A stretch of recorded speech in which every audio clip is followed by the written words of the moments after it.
নমস্কাৰ চাবলৈ আৰম্ভ কৰিছে ডিমা হাছাও টাইম কেন্দ্ৰৰ বিজেপি নেতৃত্বাধীন এনডিএ চৰকাৰৰ 11 বছৰৰ কাৰ্যকাল সম্পন্ন হোৱাৰ প্ৰতি লক্ষ্য ৰাখি আজি হাফলং কালচাৰেল ইনষ্টিটিউট হলত প্ৰফেচনেল মিট নামৰ এক অনুষ্ঠানৰ আয়োজন কৰা হয় য'ত কেন্দ্ৰীয় চৰকাৰৰ উন্নয়নমূলক কাম-কাজ খতিয়ান উপস্থিত সমাজৰ বিভিন্ন পেছাৰ ৰাইজৰ সন্মুখত দাঙি ধৰা হয় বিশেষকৈ কৃষি খণ্ডৰ পৰা স্বাস্থ্য যোগাযোগ ব্যৱস্থাৰ আন্তঃগাঁথনি উন্নয়নৰ পৰা দেশৰ নিৰাপত্তা মজবুত কৰা তথ্য প্ৰযুক্তিৰ উন্নতি পৰিৱেশ আৰু উত্তৰ পূৰ্বাঞ্চলৰ উন্নয়ন আদি ক্ষেত্ৰত চৰকাৰে অত্যন্ত গুৰুত্ব আৰোপ কৰিছে লগতে দৰিদ্ৰ সীমাৰেখাৰ তলত বসবাস কৰা ৰাইজৰ বাবে পিএম আৱাস যোজনাৰ জৰিয়তে ঘৰ প্ৰদান আৰু গৰীব কল্যাণ যোজনাৰ অধীনত বিনামূলীয়া ৰেচন প্ৰদান আদি অনুষ্ঠানত প্ৰধান অতিথি হিচাপে উপস্থিত আছিল পাৰ্বত্য স্বায়ত্তশাসিত পৰিষদৰ চেয়াৰমেন মোহিত হোজাই আন অতিথিসকলৰ মাজত ইএম ডন পাইনন থাউচেন ইএম নিৰঞ্জন হোজাই ইএম প্ৰবিতা জহৰী और जिला बीजेपी सभापति धृति थाउसेन। जो 11 साल का जो सुशासन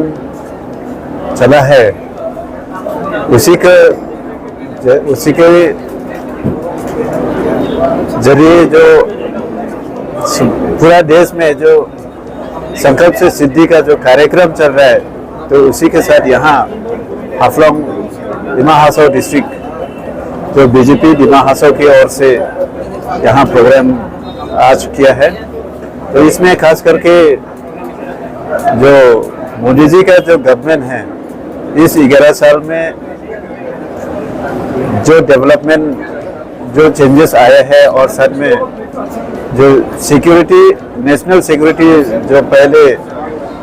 जिस प्रकार से था और अभी क्या है उन सब चीज़ को थोड़ा सा जो इंटेलेक्चुअल इस हाफलंग का जो इंटेलेक्चुअल लोग है उन लोग का समझ प्रस्तुत किया है और साथ में यहाँ जो इस लास्ट 11 इयर्स में जो भी डेवलपमेंट हुआ है उसको थोड़ा सा यहाँ एक शोकेस मतलब उसको यह भी किया है उसको दिखाने के लिए यहाँ वो भी आयोजन किया है तो खास करके आज का जो कार्यक्रम है संकल्प से सिद्धि जो मोदी जी का जो 11 इयर्स का जो कंपटीशन है उसमें उसको दर्शाया गया है।